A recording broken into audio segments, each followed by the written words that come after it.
"The vote is unanimous," announced High Counselor Vextra, her 6 appendages raised in ceremonial fashion. "The primitive species of Sol 3 designation humans shall be classified as Category 7, useful labor resource." I watched from my observer's podium as the Galactic Assembly erupted in celebratory clicks, whistles, and thunderous applause. 73 species, representatives of the most advanced civilizations in the known universe, all agreeing on something. Now that was rarer than a neutron star with pleasant weather. "My name is Zoltan Krix, Senior Xenoanthropologist for the Assembly's Cultural Integration Department. For the last 20 solar cycles, I have been studying humans from our cloaked observation platforms, and right now I was the only being in this grand chamber who looked utterly horrified.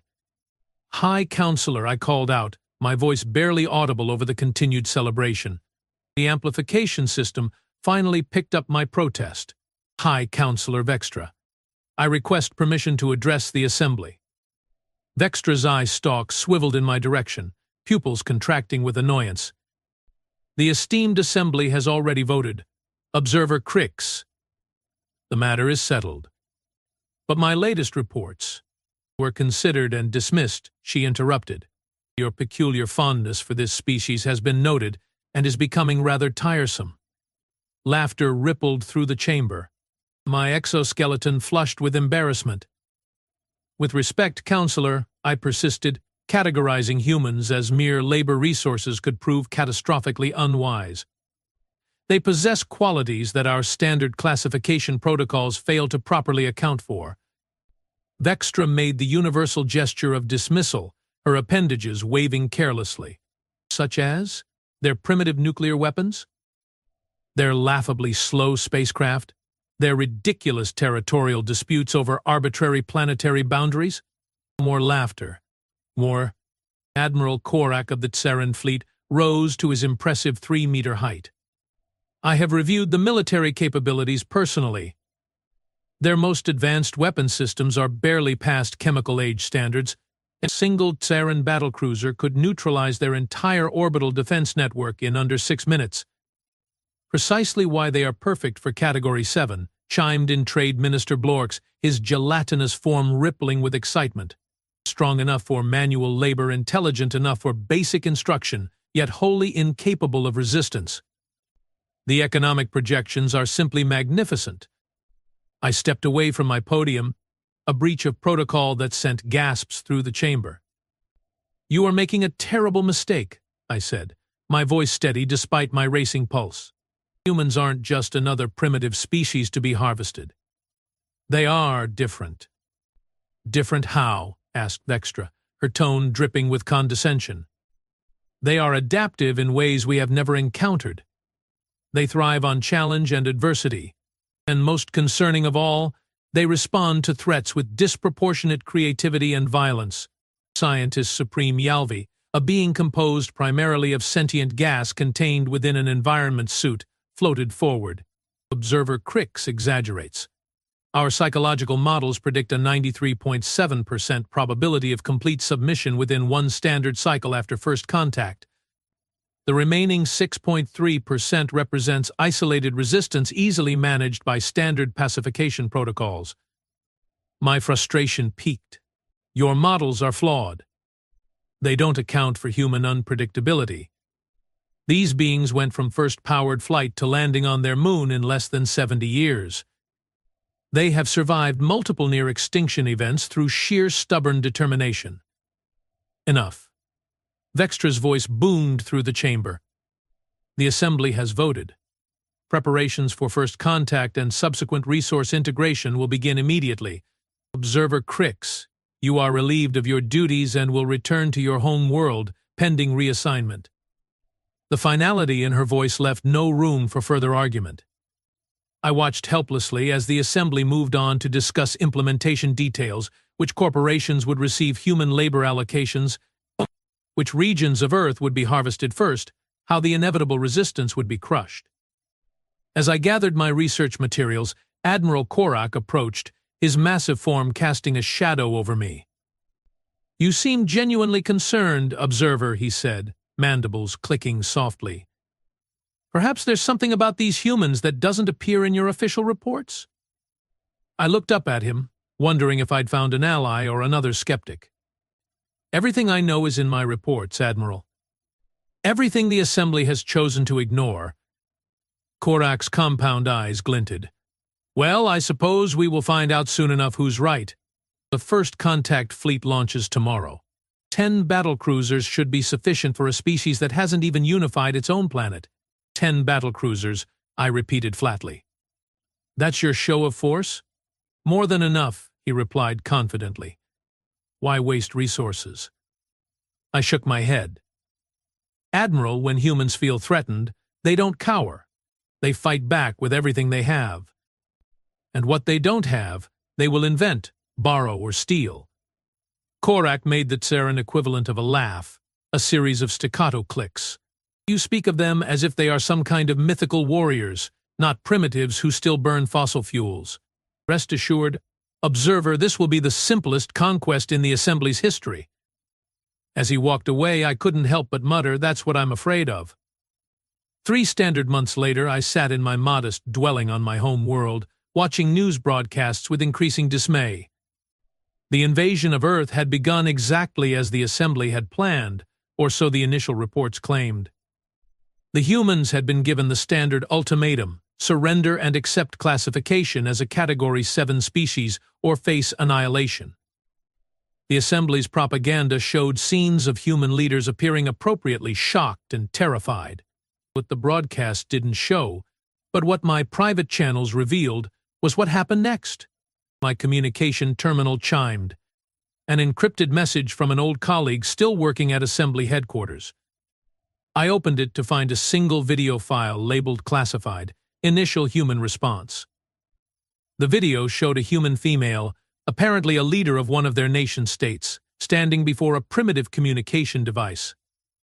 Her face showed no fear, only cold determination as she delivered her response to the Assembly's ultimatum. To the so-called Galactic Assembly, she began, her voice steady. We, the United Governments of Earth, have received your demands. We have a very simple answer, no. She paused, then continued with remarkable composure. Throughout our history, humanity has faced countless threats to our existence. Plagues, wars, natural disasters, each time we have not only survived but emerged stronger. We will not surrender our freedom, our dignity, or our future to become slaves for alien masters.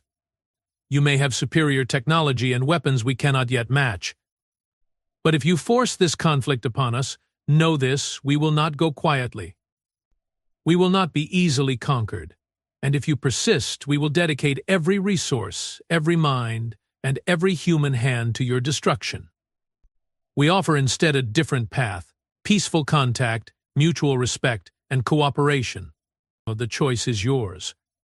But choose wisely. Humanity has never responded well to bullies, regardless of which planet they come from. The video ended. I sat back, a mixture of pride and dread washing over me. This was exactly what I had warned the Assembly about. Humans didn't respond to threats like other species. They unified and fought back with terrifying resolve. My terminal chimed again. Another message, alert, Tsaran battlecruiser Valorous Thunder destroyed. Impossible. Our battlecruisers were virtually indestructible by primitive standards. I quickly accessed more classified channels, pulling every scrap of information I could find. The story emerged piece by piece, and it was astonishing.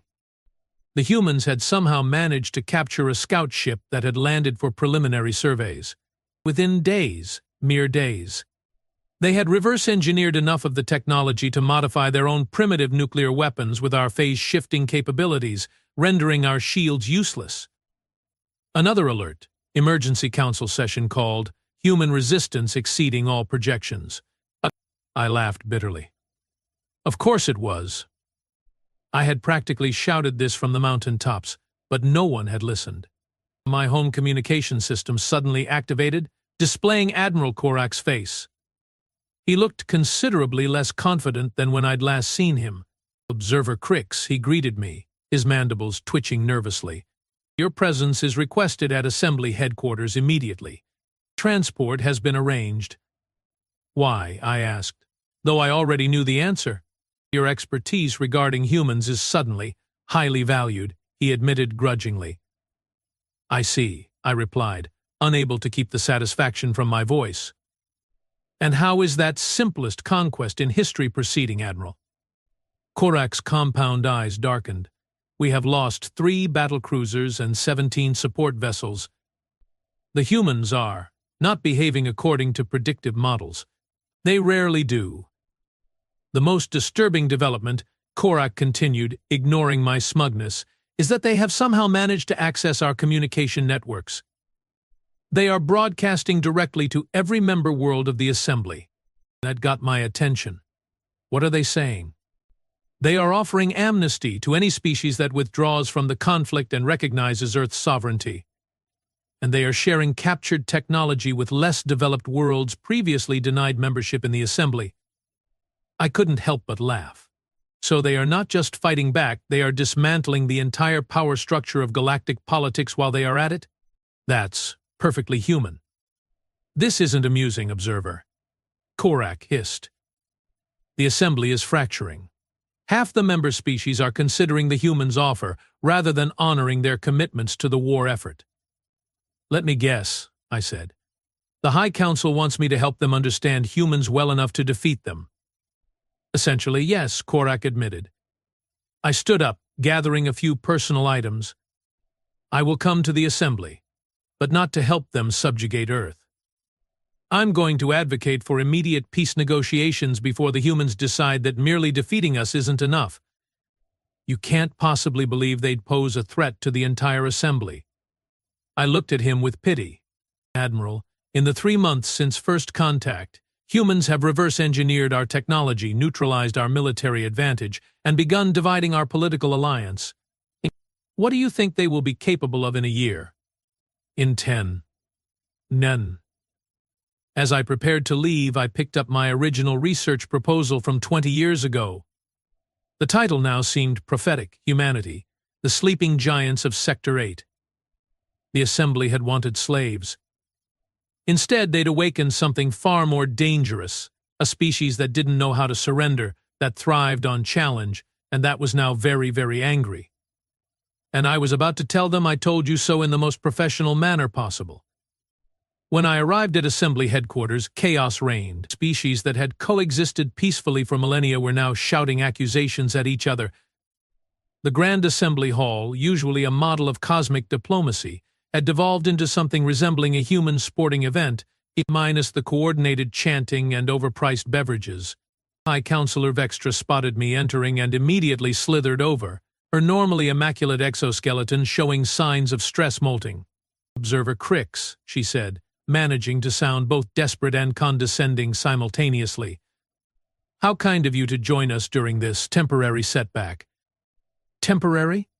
I repeated, glancing at the main display showing at least 20 Assembly vessels either destroyed or captured. "That's an interesting interpretation of the situation, Counselor. We underestimated certain aspects of human adaptability," she admitted stiffly. I fought the urge to say something extremely unprofessional. "You ignored every warning I provided for 2 decades. But yes, underestimated works too." Before Vextra could respond, the main communication array activated. Every screen in the chamber displayed the same image, a human male in what appeared to be a hastily modified version of an Assembly uniform. Behind him stood a diverse group of humans, each wearing elements of different Assembly species clothing and technology adapted to human physiology. "Greetings, Assembly representatives," the human began. "I am Admiral James Harrington of the newly formed Earth Defense Force. I'm speaking to you from the bridge of the gas Valorous Thunder, though we have renamed it Humanity's Reply." A collective gasp echoed through the chamber. They hadn't just destroyed our battlecruiser, they'd captured and were now operating it. "In the 97 days since your unprovoked aggression against Earth," Harrington continued, "we have destroyed or captured 27 of your vessels, adapted your technology to our purposes, and established diplomatic relations with 15 formerly subjugated worlds that your Assembly designated as our resource planets." He paused, letting that sink in. Even I was astonished by the speed of human advancement. We now control a significant portion of your network infrastructure, weapons platforms, and trade routes. We could continue this conflict until the complete dissolution of your assembly. His expression hardened. Or you can accept our terms. Vextra stepped forward, visibly struggling to maintain composure. And what terms would those be, human? First, immediate recognition of Earth and all human colonies as a sovereign unified entity exempt from your classification system. Second, reparations for loss of life and damage inflicted during your invasion attempt. Third, the dismantling of your species classification system and the liberation of all Category 7 worlds. Outrage erupted throughout the chamber. Vextra raised her appendages for silence. These demands are outrageous. You are one primitive world against the combined might of 73 advanced civilizations. Harrington actually smiled. Are we? Check your coalition numbers again, Counselor. And while you are at it, check your communication security. We have been broadcasting this conversation to every world in your assembly. On cue, the chamber's data displays updated, showing 39 assembly species had already withdrawn from the conflict. More were signaling their intention to follow. You have 6 Earth hours to respond, Harrington concluded. Choose wisely. The transmission ended, leaving stunned silence in its wake. Admiral Korak was the first to speak. How? How have they done this?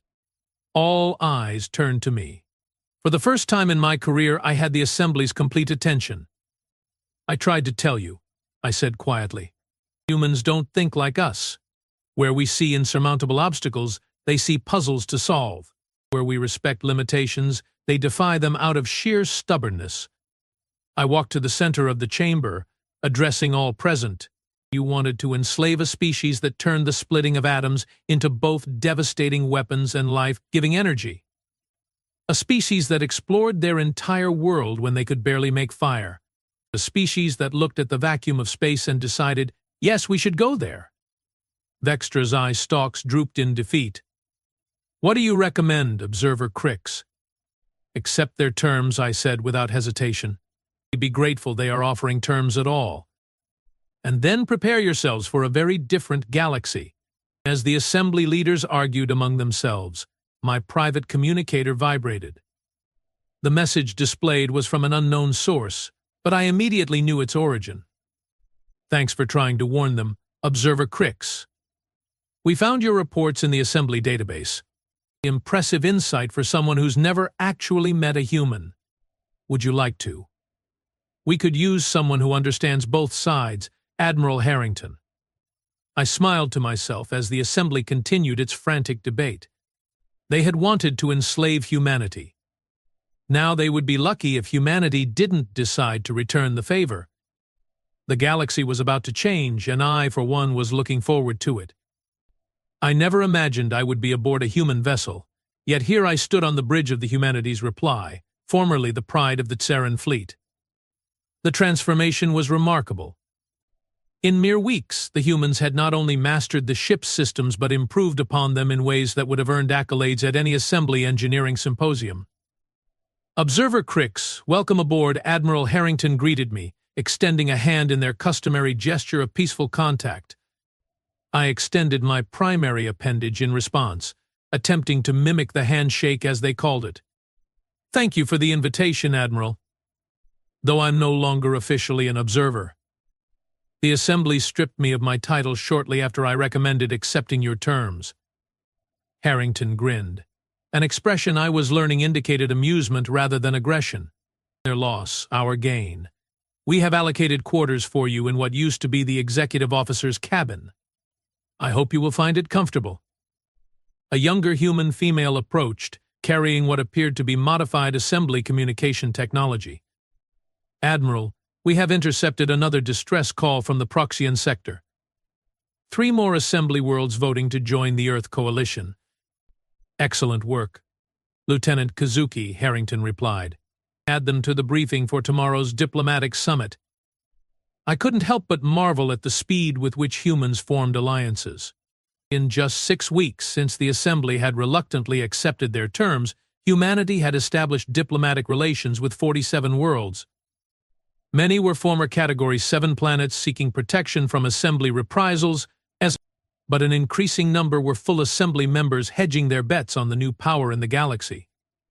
"You seem impressed," Harrington observed, noticing my expression. "Baffled might be more accurate," I admitted. "The Assembly took centuries to build its coalition. You have created a rival power block in less than 2 standard months."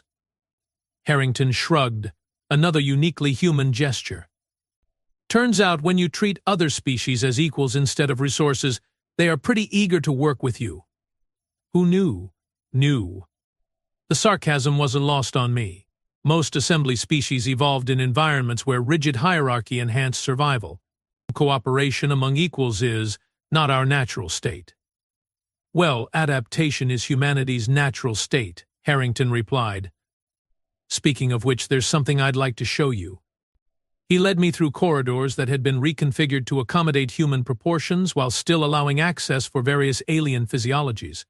Crew members of at least 6 different species worked alongside humans, all wearing variants of the new Earth Coalition uniform. We entered what had once been the battlecruiser's auxiliary command center. It had been transformed into something the humans called Mission Control, a hub of screens, holographic displays, and bustling activity. "This is Dr. Layla Patel, head of our reverse engineering division." Harrington introduced me to a human female with dark skin and intelligent eyes. "Observer Krix, your xenoanthropology papers were instrumental in helping us understand Assembly psychology," she said enthusiastically. "Particularly your work on comparative cognitive frameworks across species with different evolutionary paths." "You have read my academic publications?" I asked, astonished. "Of course. We downloaded the entire Assembly knowledge database during the first week of the conflict. Your insights helped us formulate our diplomatic approach." Before I could process this disturbing revelation about their infiltration of our most secure systems, Dr. Patel gestured toward the main display. "We wanted to show you Project Phoenix," she said proudly. The screen showed what appeared to be a massive construction project in Earth's orbit. Hundreds of vessels, some human-designed, some clearly repurposed Assembly ships, moved in coordinated patterns around a central framework that spanned several kilometers. "What am I looking at?" I asked. "The first Earth Defense Fleet carrier," Harrington explained.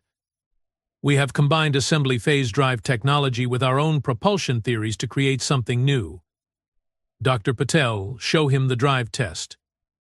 Dr. Patel tapped several commands into her console. The display shifted to show a smaller vessel in deep space. Without warning, the ship simply vanished, reappearing instantly at a location the display indicated was several light-years away. "That's impossible," I whispered. "The theoretical limitations of phase drive technology limit jumps to a maximum of 0.7 light-years without a cooling cycle." "Only if you are using conventional phase matrices," Dr. Patel explained, her excitement evident. "We discovered that by inverting the quantum field and introducing a modified Higgs boson cascade, we could effectively bypass the thermal restrictions." "You solved the Yarlvik thermal paradox?" "Assembly scientists have been working on that problem for 900 years. Harrington smiled. "Dr. Patel solved it in 3 days.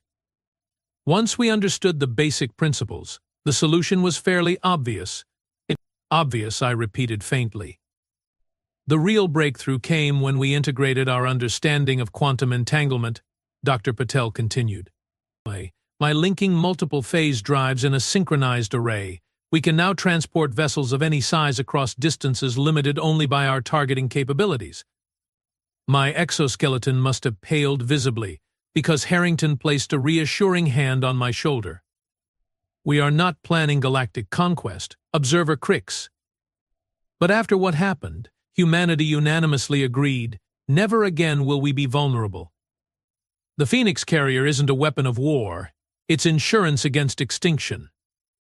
"The Assembly won't see it that way," I cautioned. "They will view this as an existential threat." "Perhaps," Harrington acknowledged. "But that brings us to why you are here. We need someone who understands both humanity and the Assembly. Someone who can help build bridges rather than weapons. You want me as a diplomat? I asked incredulously. We want you as a teacher, Dr. Patel corrected, to help us understand the species we now share this galaxy with, and to help them understand us. Before I could respond, alarms blared throughout the ship.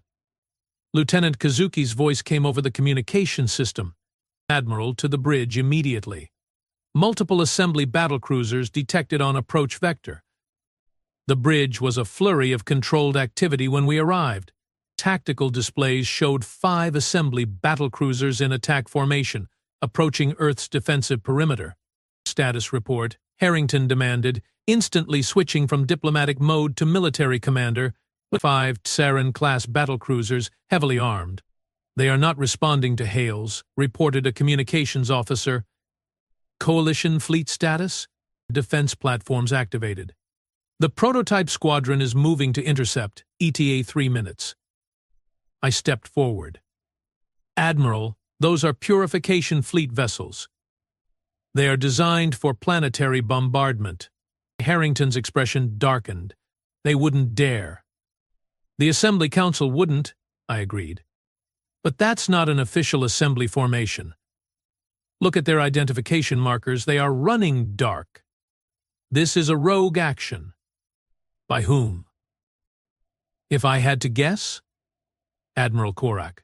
He lost significant standing when his predictions about human military capabilities proved catastrophically wrong. This would be his attempt to restore honor. Harrington processed this information with remarkable speed. Lieutenant Kazuki, open a direct channel to those vessels.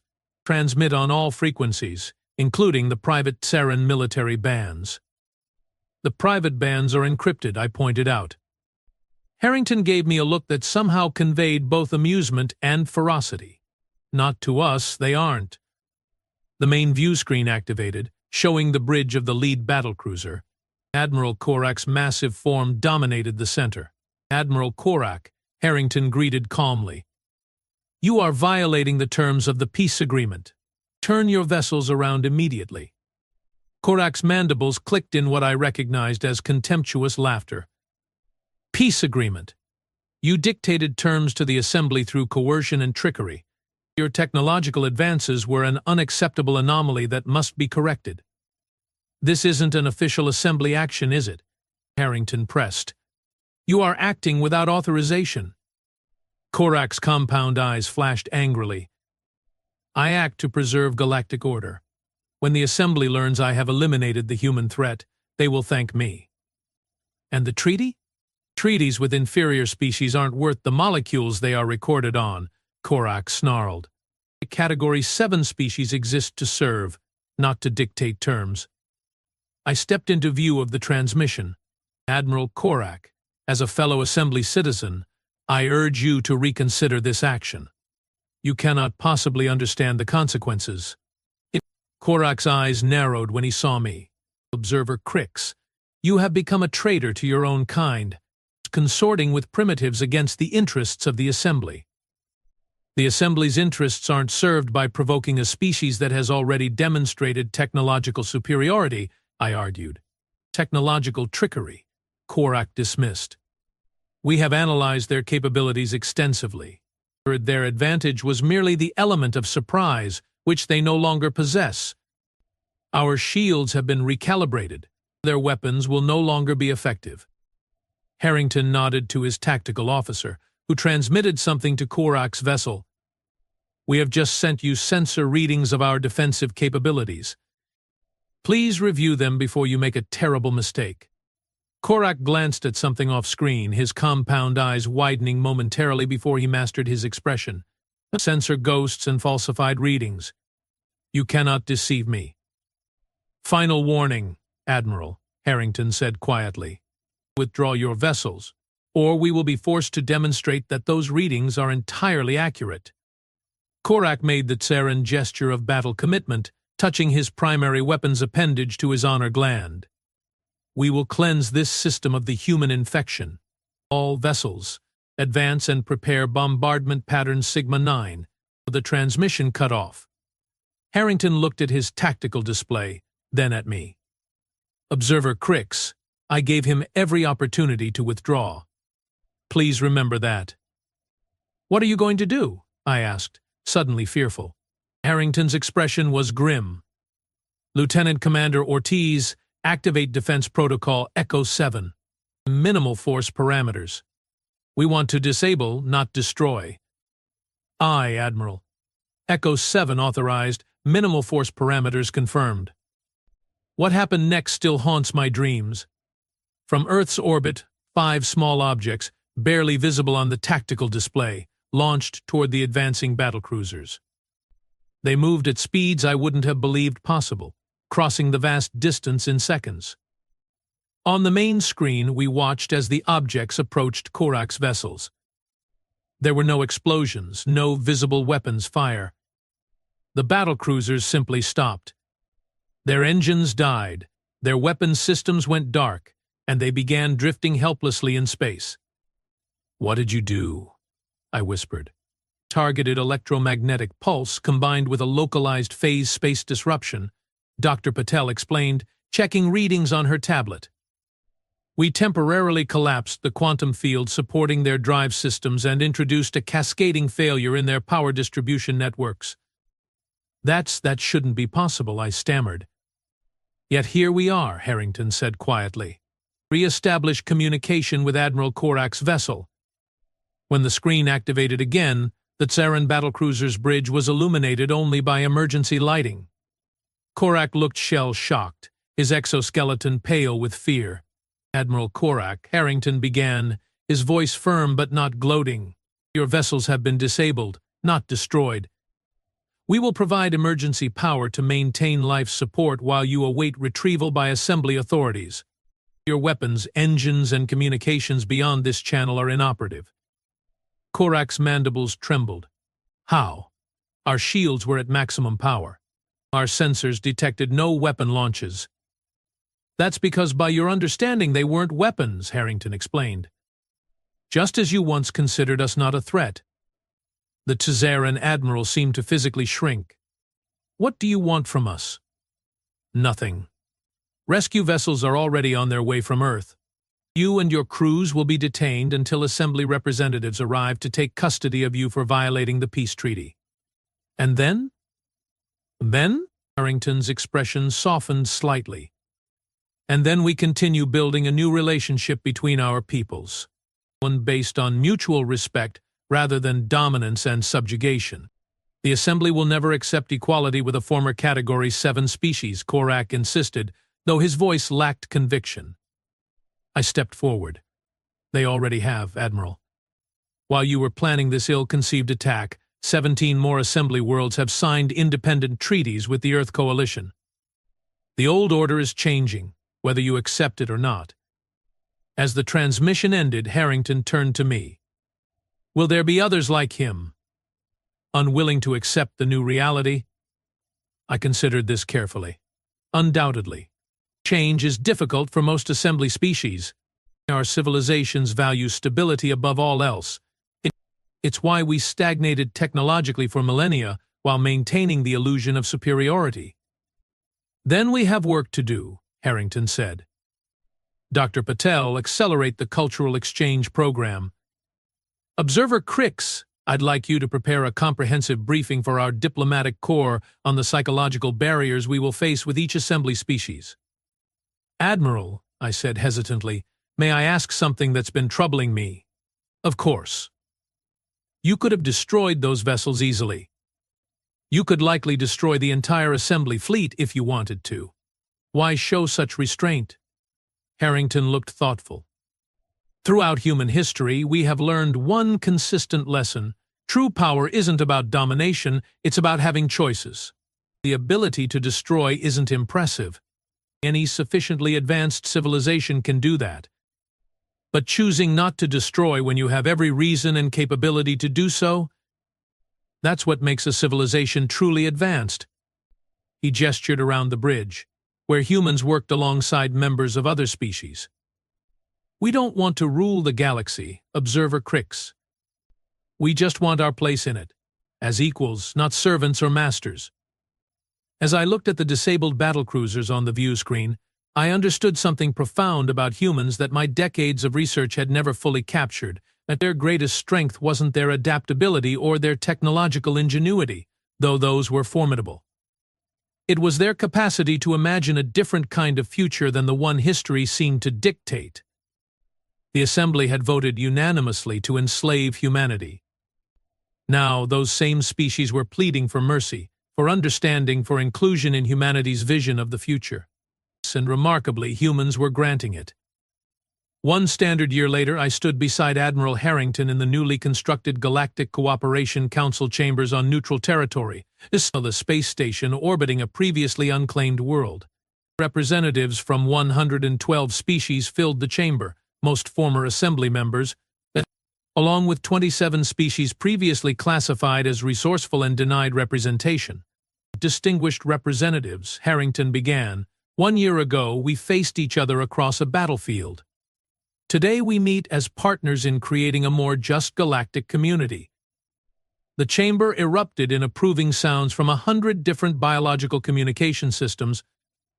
I watched with pride as the first resolutions of the new council were proposed: the permanent abolition of the species classification system, the establishment of technological and cultural exchange programs, and creation of mutual defense protocols. During a brief recess, High Counselor Vextra approached us, her once arrogant demeanor replaced by cautious respect. "Observer Krix," she greeted me, using my old title as a courtesy. "Your predictions about humanity proved remarkably accurate." "Thank you, Counselor," I replied, though I failed to anticipate just how quickly they would transform our understanding of galactic politics. Vextra turned to Harrington. "Admiral, while many in the former Assembly still struggle with the rapid changes of the past year, I must acknowledge that humanity has shown unexpected wisdom in victory." Harrington smiled. "Not wisdom, Counselor, just historical perspective. Humans have made enough mistakes on our own world to recognize that dominance creates only temporary stability. True security comes from cooperation. An unusual philosophy for a species that possesses such overwhelming military advantage," Vextra observed. "Perhaps that's precisely why we hold it," Harrington replied. "Power reveals character, Counselor. It doesn't create it." As they continued their diplomatic exchange, I reflected on how profoundly the galaxy had changed in a single year. The rigid hierarchy that had defined interspecies relations for millennia had given way to something new, something imperfect and occasionally chaotic, but vibrant with possibilities. The Assembly had sought to enslave a species they considered primitive, only to discover they had instead encountered the greatest catalysts for change the galaxy had ever known. And I, a once obscure xenoanthropologist who had spent decades trying to warn my people about humans, now found myself in the remarkable position of helping build bridges between our civilizations. As the council session resumed, Admiral Harrington took his seat beside representatives of former enemies, now partners in governance. He caught my eye and gave a small nod of acknowledgement. I nodded back, thinking of the human expression he had taught me, one that seemed to perfectly capture both humanity's response to attempted enslavement and their approach to rebuilding the galactic order. The best revenge isn't just surviving. It's thriving in a way your enemies never imagined possible.